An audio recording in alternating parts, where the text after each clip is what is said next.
tearing out pieces of me to replace the broken pieces of you. Tearing out. Hello, wealthy family, and welcome to today's Mindset Monday. Thank you for coming and sharing some time with me. Welcome, new subscribers. I love you all. So, today we are going to talk about cognitive dissonance.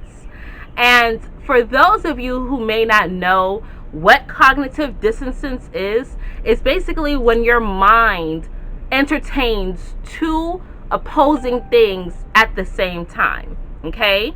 So, for myself, the first time I heard about it and experienced it, or that I knew I was experiencing it, was with my husband. Okay, the first time that he said it, we were talking about something else, someone else, and he was like, "Yeah, the cognitive dissonance is real with them," and it was maybe like 9 years ago or something like that, and I was like, "What? I've never heard of that. What do you mean? Enlighten me. Tell me more." And he went on to explain what it was. But then just a couple days ago, he reminded me that I experienced it too. I had completely forgot about this. But the other day, I was showing him some of my astrology oracle cards. You all have not seen it. It's not on my website. I may start sharing it with everybody after the eclipse season. We'll see how I feel. But I was showing him the astrology oracle cards, and Lilith was in the deck. And he was like, "Man, I remember when you first found out who Lilith was, when I told you about her." And I was like, "Wait, what?" And he was like, "Yeah, back in 2012 or 2013, I think." And he was like, "Yeah, I told you it was, and you cussed me out. You was like, 'How dare you? You were so mad. Like, what? She's who? No." And then apparently I went back and researched and more about her, because that's who I am. And he said I came back again and cussed him out again. He said I was just, so far removed, because it was threatening what it is that I had always been taught about, Jesus and the Bible and Adam and things of that nature. And I couldn't handle it. I was like, no, what's wrong with you? So just to give you an example that most people can relate to, let's say that you are a person who knows that smoking is bad for you. We all know that smoking cigarettes is bad for you. It says on the box that it can cause cancer and health issues and, pregnancy issues and things of that nature. But yet you still buy it. You smoke it. You still smoke. Maybe a pack a day. Maybe just one a day. Whatever the case may be, right? So you're going through and you're still smoking, and you know that you're not supposed to be doing it. And because you know you're not supposed to be doing it, you have guilt every time that you do smoke. But you rationalize it away. I've been smoking for so long. It hasn't bothered anybody. My family's done it for whatever. They wouldn't still be selling it if it's that harmful. Nicotine, is whatever, but tobacco comes from the earth. Nicotine is just a byproduct, whatever. You do whatever it is that you can do to rational it away. Similar to like eating fast food. We all know that certain fast foods, McDonald's and Burger King and Wendy's, they're not what they used to be in the past, right? But because a lot of us were given those things as rewards when we were younger, our parents may have taken us to get a nice hamburger from there. It's convenient, it costs less, but every time you eat it, you feel sick. And you're like, "Man, I know this is so bad, I should stop eating it. But, I grew up on this," or "It's convenient," or "I don't have enough money to go elsewhere," or "I didn't have the time on my break to go somewhere else. So, it can't be that bad. It can't really be killing people because they're still serving it to us," right? If it was that bad, the government wouldn't let them sell it. And you try to rationalize these things away. That's cognitive dissonance. It's because you more than likely are hearing something that you know deep down to be true, but it's threatening the things that you have been programmed with, that you have taken to be true, and it caused some type of dis-ease in you.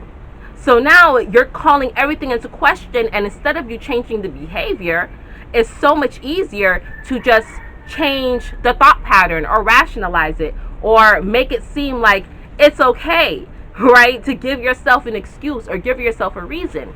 Kind of similar if you're in, you have a job and your supervisor is telling you to kind of fudge the truth a little bit. And morally it's not right to fudge the truth just to try to make a sale. But you just say, "You know what, it wasn't me. I was just doing what I was told to do." Or you try not to know too much so you can play the ignorance card, right? Or let's say you're a soldier and you're told that you have to protect this country at all means, but you don't want to hurt people that you conceive to be innocent because they don't look like they're a threat. But your commander is telling you, no, they are a threat and you must go out and destroy them so you can protect your home front.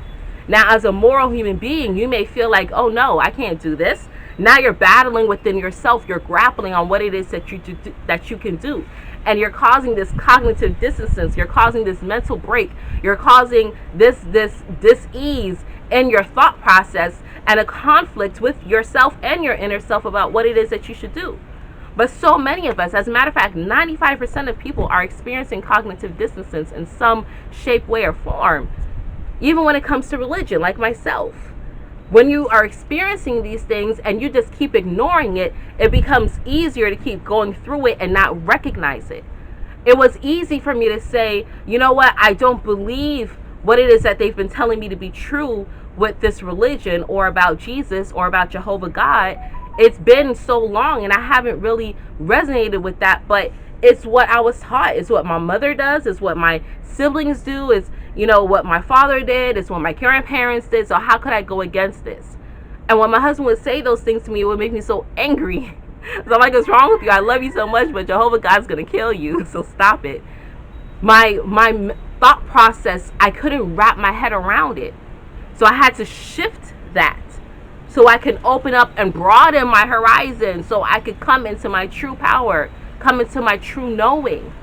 And that's the only way to battle or to combat cognitive dissonances is by acknowledging what it is that you're going through. Allow yourself to explore and to question the things that you've been taught. Because a lot of the times, these people that are giving us guidelines, that's telling us how to live, they themselves, one, do not believe and follow the same rules. Two, they descend from people that didn't know it for themselves. More than likely, they were taught from different cultures. So instead of just taking these things that these people nowadays are giving us as law and truth and taking it as absolute and just squirting everything else away that doesn't go with your underlying belief pattern, take a moment and think. Take a moment for yourself and quiet things down around you and allow yourself to really go deep and to question. It's so easy to live in your cognitive dissonance. It is so easy to allow that to continuously happen and feel comfortable in it because we are distracted by other things. Our brains are hardened and doesn't have the malleability so it can form its own opinion. It's so easy to allow things to fall to the wayside and change our thought pattern and rationalize things away because no one is taking accountability, and we're being told it's okay to not take accountability for yourself. You are your own God. You are your own Lord. You are your own Savior. You and your higher self work in conjunction. But if you're disconnected from that, if you're disconnected from higher source, you'll never be able to come in one. You'll never be able to feel whole and complete. So allow those things that cause you mental discomfort, allow them to propel you and shape you forward. I'm not saying that everything that you experience that questions your thought pattern is correct, but it did come across your vortex for a reason. It came into your atmosphere for a reason, to help you grow, to give you a lesson or give you a blessing, whatever it is. But like myself, if you just, it's normal to be angry, right? Because I was angry. My husband used to tell me these things. I was angry. I was like, there's no way. I know that some of the stuff wasn't right, but what it is that you're telling me, it cannot be so vast. It cannot be so far off from the truth that I've been told. That doesn't make sense. That doesn't sit right with me. You mean for the past 20-something years I've been living a lie? That doesn't make no sense to me. And that really caused me discomfort and anger and sadness and so much more. And then when I came to realize the truth behind it, once I was able to accept it and change my thinking patterns, change the process in which I digest things, once I was able to do that and break free from the cognitive dissonance that I was living every single day, And I went to go try to tell others to say, wait, look. And then they turn on me with the same passion and rage and disgust that I had with my husband, except they don't have the love for me as I did for my husband to take for what it is that he was telling me to be something beneficial. So now they lash out at me. And it was easy for me to feel kind of scared and go back into my shell and maybe go back to that same way of living and pushing things to the side. But I had to be stronger than that. And so many people have a minute where they snap out of their cognitive dissonance, but they go back to the comfortability because they allow other people to wear down on them because you're not receiving things in love. And that is a big cause of mental dis-ease in our world. Not just this country, in our world. So just allow yourself to be free and to think and allow your thoughts to flow without judgment. It's okay to question things. You're not going crazy. You're just ascending. Okay, wealthy family, that's all that I have for you today on this beautiful hot Mindset Monday. I brought the sun out. It wasn't this blazing until I decided to come and record, and then here we go. So until we connect again, wealthy family, stay alert, stay aware, and live in love. Peace.